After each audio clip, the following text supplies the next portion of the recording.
மருந்து குழம்புக்கு தேவையான பொருட்கள் முதவே நான் சொல்லியிருப்பேன். அதுபடி நீங்கள் எடுத்து வச்சுக்கோங்க. ஒவ்வொன்றா 2 ஸ்பூன் எண்ணெய் ஊற்றி வறுத்து எடுத்துக்கலாம். 2 ஸ்பூன் எண்ணெய் ஊற்றி கடுகு நல்லா பொரியிற மாதிரி வறுத்து எடுத்துக்கணும். கடுகு பொரிஞ்சோன்னா கருவேப்பிலை ஒரு கைப்பிடி போட்டு அதையும் வறுத்துடணும். அதுவும் நல்லா வறுபட்டோன்னே பெருங்காயம், கட்டி பெருங்காயம் சேர்க்கறனாலும் சேர்த்துக்கலாம், அல்லது பவுட்ரு சேர்க்கறனாலும் சேர்த்துக்கலாம். நான் இப்போ பவுட்ரு தான் சேர்க்குறேன். ஒரு 1/4 ஸ்பூன் பவுட்ரு, பெருங்காய பவுட்ரு. அதை வறுத்து தனியாக எடுத்து வச்சுக்கலாம். சுக்கும் அதே மாதிரி எண்ணெய் ஊற்றி வறுத்துட்டு ஒரு தட்டி தட்டி வச்சுக்கலாம். அப்போ தான் மிக்சியில் அரைபடும்.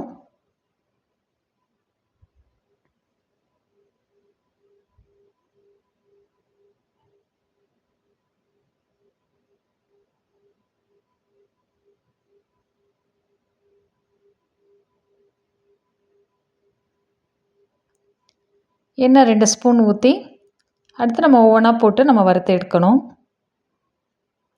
சீரகம் அடுப்பை சிம்மில் வச்சு வறுக்கணும்.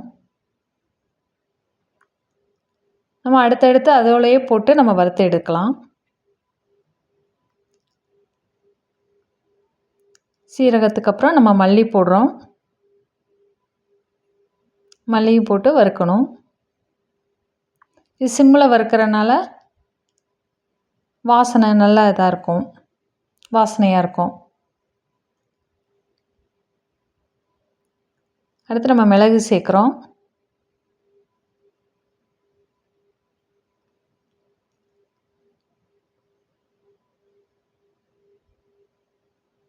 மிளகும் வறுபட்டதுக்கப்புறம் ஒரு துண்டு சின்ன நெல்லிக்காய் அளவு துண்டு புளி சேர்க்கணும்.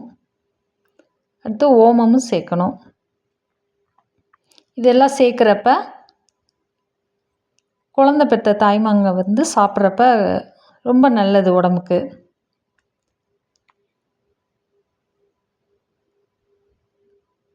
குழந்தைகளுக்கு பால் கொடுக்குறப்ப பால் நல்லா சுரக்கும்னு சொல்லுவாங்க.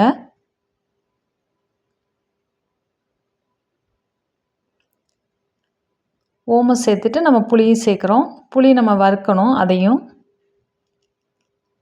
இது லோ ஃப்ளேமில் வச்சு வறுக்கணும். வறுத்துட்டு ஆறுனதுக்கப்புறம் அரைக்கணும். ஃபைன் பவுடராக அரைச்சிட்டு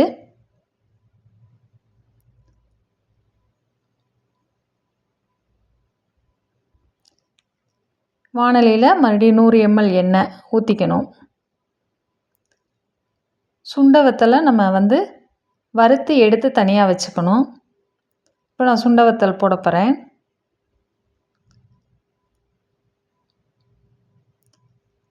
சுண்டை வத்தலை கடைசியாக தான் சேர்க்கணும். அப்போ தான் கொஞ்சம் நல்லா கிறிஸ்பாக இருக்கும் குழம்புல கடைசியாக சேர்க்குறப்ப.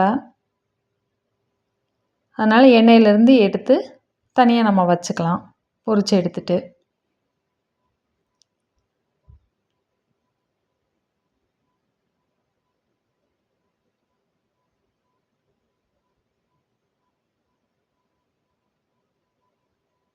இந்த மாதிரி ஆனதுக்கப்புறம் தட்டில் எடுத்து வச்சுக்கணும்.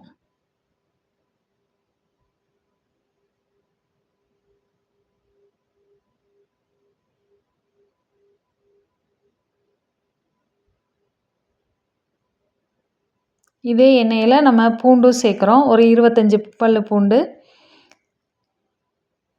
லோ ஃப்ளேமில் வச்சு நல்லா பொன்னிறமாக வந்ததுக்கப்புறம் அரைச்ச பவுட்ரு இருக்குல்ல, தண்ணி ஊற்றி அதில் சேர்க்கணும்.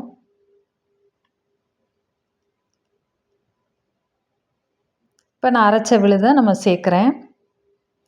பவுடரை போட்டு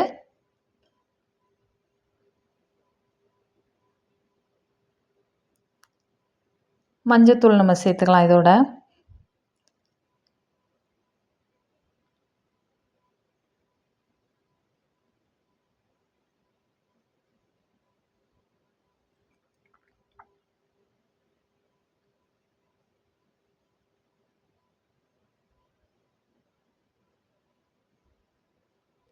அரை ஸ்பூன் உப்பு சேர்த்துக்கிறேன்.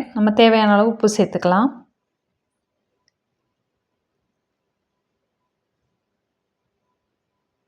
இது எண்ணெயில் நல்லா இதானதுக்கப்புறம் நம்ம தண்ணி சேர்த்துக்கலாம். ஜாரில் கழுவிட்டு அந்த தண்ணியை நம்ம இதோட ஊற்றிக்கலாம்.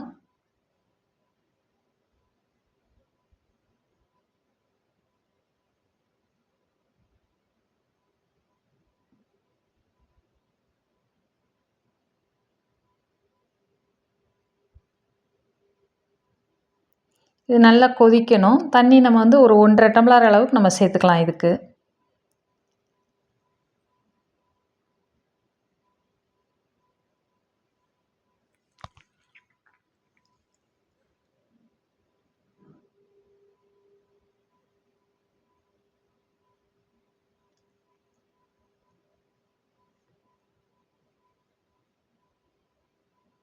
இது நல்லா கொதித்து எண்ணெய் தண்ணியாக பிரிஞ்சு வரும். நான் உங்களுக்கு காட்டுறேன் பாருங்கள். அந்த குழம்புல எப்படி தண்ணியாக வருது. இந்த மாதிரி உங்களுக்கு எண்ணெய் வந்து தனியாக வரணும்.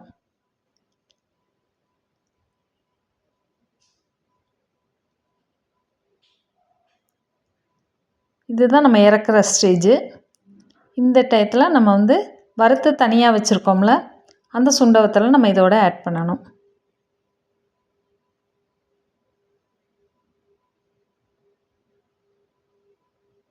இந்த சுண்ட வத்தலை போட்டு ஒரு 2 நிமிஷம் இருந்தால் போதும் அடுப்பில்.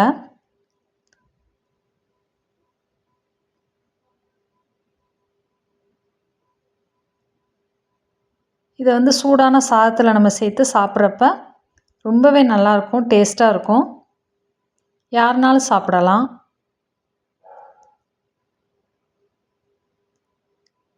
இது மருத்துவ குணம் உள்ளது, சீக்கிரம் ஜீரணம் ஆயிரும்.